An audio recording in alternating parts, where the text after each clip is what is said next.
Hello all, welcome to Let's Code Noobs channel. In today's video, we are going to see about pattern printing. Patterns are very important concepts when it comes to the interview part. In technical interview, almost every company asks at least one pattern question. So patterns are very important and you must concentrate in them in order to clear the technical interview. Let's move into it. First, we are going to see the basic pattern printing of an isosceles triangle. We are going to get the number of rows as input from the user, and this for loop is used to print the number of rows. And next for loop, which is indented, is used to print the number of columns. Here we are just going to print basic triangle using star, and this represents the space. And here we might not have seen this escape character \r, which means return carriage. I will run and explain it. We will get a pattern with 5 rows. Next, the column we are going to increment for every row. We are going to add each column. So row is plus 1. Then we are going to just print star and end is equal to space. Star and space will be printed here. Here \r represents at the end of the string, at the end of the character, that is the space, it will point back to 0 for the next line. That is the purpose of \r. Next, we will move to printing an isosceles triangle in an opposite, that is turning it 180 degree. Same 5 rows. This triangle will be facing the opposite direction when compared to the previous one. Here, space here represents 2 into n minus 1. That is, when we give 5, it will take 2 into 5, 10 minus 2 means there will be 8 spaces here. Then moving on to the same procedure for getting the number of rows, and here we have to add the number of spaces so that it will get mirrored 180 degree. In this statement, space is equal to space minus 2 refers each end of the row. That is, once the first row is printed, while going to the next row, the space must be decreased in the order of minus 2 so that it will get aligned like this. Then moving on to the column, it is similar to the previous one, just we have to add 3 lines of code here, and we will be getting 180 degree mirrored triangle.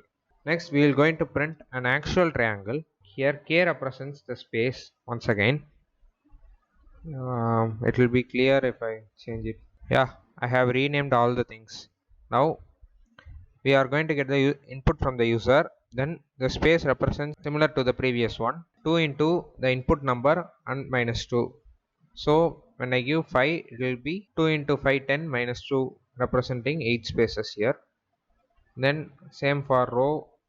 And while coming to the spaces here, previously we subtracted 2. Now we are going to subtract only 1 so that we will get a triangle like formation. The concept here is very simple. When we subtracted minus 2 in this example, we will get 8 here. Previously here was 8, so we will get 6 here, and this will be 7. Now when we subtract minus 1, the star will be printed in the 7th position, and this is 8 and this is 9. Okay, similarly the star will get printed in the decremental order of minus 1, so it will form an equilateral triangle. Next we will see printing the isosceles triangle using numbers. The code here is somewhat different from the previous one. First we are going to declare the starting number, then we are going to increment it. That is the difference between the previous one. In the previous one we just printed star as a string. Now we are going to declare a number and we are going to increment it. This is just a mirrored isosceles triangle printing the numbers. Next we are going to see pattern printing of numbers in a continuous method. Here in every row, first one gets printed, then it is incremented, then 2, 3 and 4, 5, 6, etc. I have rewritten this pattern so that it will be easy for you to understand. Now there is only one difference between these two patterns. Here num is declared universally, and here num is declared inside the first for loop, so that 1 will be printed at the start every time. When we declare here before the first for loop, it will take the starting value as 1 and it will keep on incrementing. Next we are going to see about printing of alphabet. Here I have just changed a simple thing. Instead of num, I am declaring 97, that is uncapitalized A, and this is the function in Python where ASCII value is explicitly converted into the corresponding alphabet. Now on running this, we get the following output. This pattern is just a simple example where A is the starting alphabet for every row, and not as like this where it is a continuous pattern. Next is an important pattern. This question was asked in my interview. Most of the candidates got filtered out because it was very difficult pattern to print. You just take a look of the output. This was the exact question asked for me in the interview. Here, first we have to split the total pattern into two, as the alphabet and numbers. First, we are going to see about the alphabet. I am just declaring the alphabets and number as separate list. Now, first we are going to see about rows and column. I am declaring row 1 and column 1 as 0 and getting the number of rows that must be printed from the user. And I am splitting that number of rows into 2. This I am just using for division operation without any decimal values. First, we will see only alphabets. The process what actually happens here is I have splitted the number of rows divided by 2 so that there will be only 4 rows in this memory. Now I am going to print the number of rows starting from 0 to 4.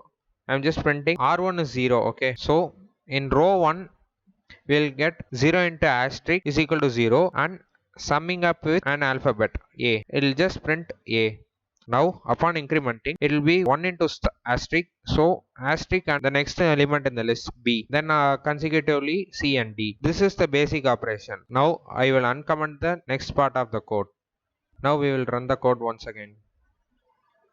Now this part of the code is going to represent asterisk. This -1 represents the same amount of asterisk signs that has been printed in the previous row must be iterated again. Upon completion, we are going to repeat the same process but in an opposite way. So that I am using split for numbers is equal to split for numbers -1, which represents subsequent decrement of asterisk. Here 3 asterisks are there, now 2 and 1, then 0. Operation in the opposite way.